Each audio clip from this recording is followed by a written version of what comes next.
नमस्कार दोस्तों। आज की क्लास में हम लोग डी ब्रॉगली वेवलेंथ के बारे में पढ़ेंगे। हम लोग एक क्वेश्चन सॉल्व करेंगे और उस क्वेश्चन के सहारे से डी ब्रॉगली वेवलेंथ के बारे में पूरा समझेंगे कि डी ब्रॉगली का वेवलेंथ क्या होता है, द्रव्य तरंगे क्या होती हैं, डी ब्रॉगली का तरंगदैर्घ्य क्या होता है, कैसे निकालते हैं, और फिर ये क्वेश्चन सॉल्व करेंगे। क्वेश्चन कह रहा है कि what is the de Broglie wavelength of A wave associated with an electron with kinetic energy of 120 electron volt. ठीक है, तो इससे पहले कि हम क्वेश्चन सॉल्व करें, पहले हम समझते हैं कि डी ब्रॉगली वेवलेंथ होता क्या है। डी ब्रॉगली वेव क्या होता है और डी ब्रॉगली वेवलेंथ क्या होता है। डी ब्रॉगली एक ऐसा नाम जिन्होंने ऊर्जा और द्रव्य यानी एनर्जी और मैटर यानी प्रकृति में पाए जाने वाले दो मूलभूत कह सकते हैं चीज़ों में एक संबंध स्थापित कर दिया। एक तरफ है ऊर्जा, एक तरफ है एक तरफ है ऊर्जा जो तरंग के रूप में होती है, और एक तरफ है द्रव्य यानी कि मैटर जो कणों के रूप में होता है। ठीक है, तो 1924 में जब प्रकाश वैद्युत प्रभाव की पूरी व्याख्या हो गई, प्रकाश वैद्युत प्रभाव के बारे में आइंस्टीन की व्याख्या को मान लिया गया और मिलीकैन के प्रयोग के आधार पर उसको सिद्ध भी किया जा सका था, कर दिया गया। तो एक सवाल डी ब्रॉगली के दिमाग में आया कि भाई अगर एनर्जी यानी कि लाइट एक ऐसा बिहेवियर शो कर रहा है जिसमें कि वो छोटे छोटे पॉइंट्स यानी अलग अलग पॉइंट्स पे पदार्थ के साथ इंटरेक्ट कर रहा है, ठीक जैसा कि प्रकाश वैद्युत प्रभाव में फोटॉन करता है, इलेक्ट्रॉन के साथ इलेक्ट्रॉन को अपनी एनर्जी ट्रांसफर करता है।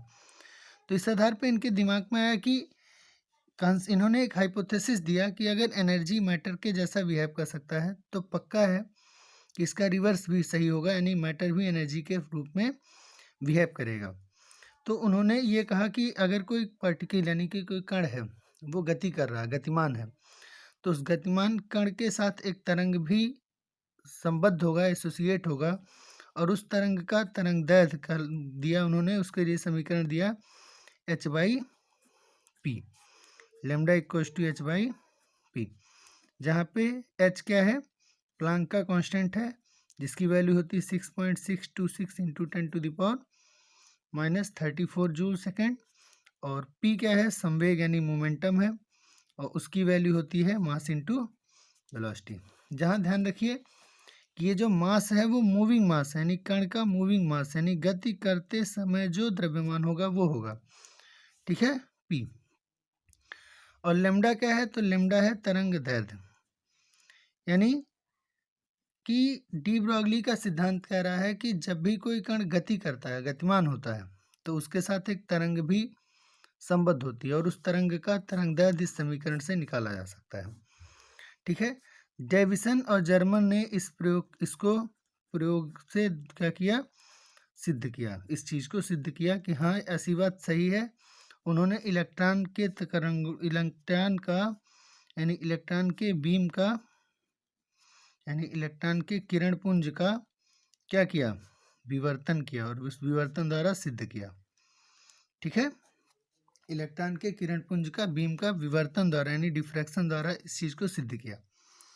ठीक है, यानी कि एक मूविंग पार्टिकल के साथ एक वेव एसोसिएटेड होगा लेमडा, और उस लेमडा की वैल्यू होगी h बाई पी। ठीक, अब इस तरंग की हम लोगों को क्या करना, अब इस तरंग के बारे में और क्या चीज़ें सही हैं, तो देखिए p क्या होता है, p होता है संवेग, जिसको हम लिख सकते हैं मास इंटू वेलोसिटी। और कण की गतिज ऊर्जा का फॉर्मूला हम लोग जानते हैं कि गतिज ऊर्जा का फॉर्मूला होता है k equals to half mv square. अगर हम ऊपर नीचे मास से मल्टीप्लाई कर दें तो हो जाएगा half m square v square by m, यानी p square by 2m equals to हो गया गतिज ऊर्जा। तो हम p को लिख सकते हैं, अगर इसको इधर ट्रांसफर करें तो 2m के, तो हम p को लिख सकते हैं 2m के। ठीक है, तो हमारे तरंगदैर्घ्य का फॉर्मूला हो गया lambda equals to h by 2m root 2m के। ठीक है, lambda equals to h by root 2m के, जहाँ m क्या है, गति का कण का द्रव्यमान है, गतिमान द्रव्यमान, और k गतिज ऊर्जा है, और h प्लैंक का कांस्टेंट है। तो अब हम आते हैं कि क्वेश्चन पर।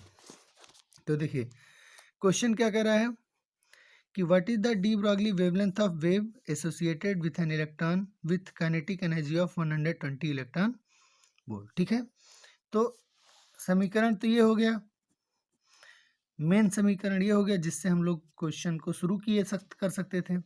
अब आते हैं न्यूमेरिकल पर। हमारे पास क्या दिया है, गति का कण का गतिमान काइनेटिक एनर्जी दिया है। काइनेटिक एनर्जी की वैल्यू कितनी दी है, 120 इलेक्ट्रॉन वोल्ट। ठीक है, 120 इलेक्ट्रॉन वोल्ट को लिख सकते हैं, इलेक्ट्रॉन की वैल्यू यानी कि इलेक्ट्रॉन के चार्ज की वैल्यू कितनी होगी, 1.6 इंटू 10⁻19। तो इलेक्ट्रॉन वोल्ट कन्वर्ट हो गया किसमें, जूल में। ठीक है, m क्या है, तो इलेक्ट्रॉन का मास है। इलेक्ट्रॉन का मास कितना होता है, mass of electron 9.1 into 10⁻31 kg। h की वैल्यू तो 6.624 into 10⁻34 joule second SI unit. SI unit इसका इंपॉर्टेंट है, पेपर में भी पूछा जा सकता है। अब फॉर्मूला लगा लिए, lambda equals to h by P. हम लोग जानते हैं कि p की वैल्यू √2m के भी हो सकती है। सभी की वैल्यू रखे, जब सभी की वैल्यू रखे तो कितना आया, 6.626 लिखिए, 6.626 into 10⁻34 divided by √2 into 9.1 into 10⁻31 into के की वैल्यू कितनी है, 120 इंटू 1.6, तो 120 इंटू 1.6 इंटू 10⁻19। अब आप इसको सॉल्व कर लेंगे। ठीक है, h की वैल्यू 2, m की वैल्यू और k की वैल्यू, तो सभी वैल्यू रखे, स्क्वायर रूट सॉल्व कर लेंगे, इस पूरी चीज़ को सॉल्व करेंगे। जब इस पूरी चीज़ को सॉल्व करेंगे तो जो आएगा वही आपका क्या हो जाएगा, आंसर हो जाएगा। अगर मैं बताऊं तो इसको सॉल्व करके इसकी वैल्यू आएगी 1.12 इंटू 10⁻10 मीटर।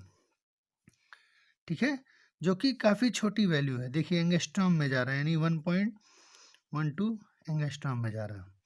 अब एक इम्पॉर्टेंट पॉइंट यहाँ से और बन सकता है, क्वेश्चन कभी कभी पूछेगा कि अगर गतिज ऊर्जा बढ़ा दें तो क्या होगा। तो देखिए अगर गतिज ऊर्जा बढ़ा दें तो तरंग दैर्घ्य क्या हो जाएगा, और छोटा हो जाएगा। क्यों, क्योंकि तरंग दैर्घ्य जो है वो इन्वर्सली प्रोपोर्शनल है रूट काइनेटिक एनर्जी के। ठीक है, क्लियर हो गया, चलिए धन्यवाद।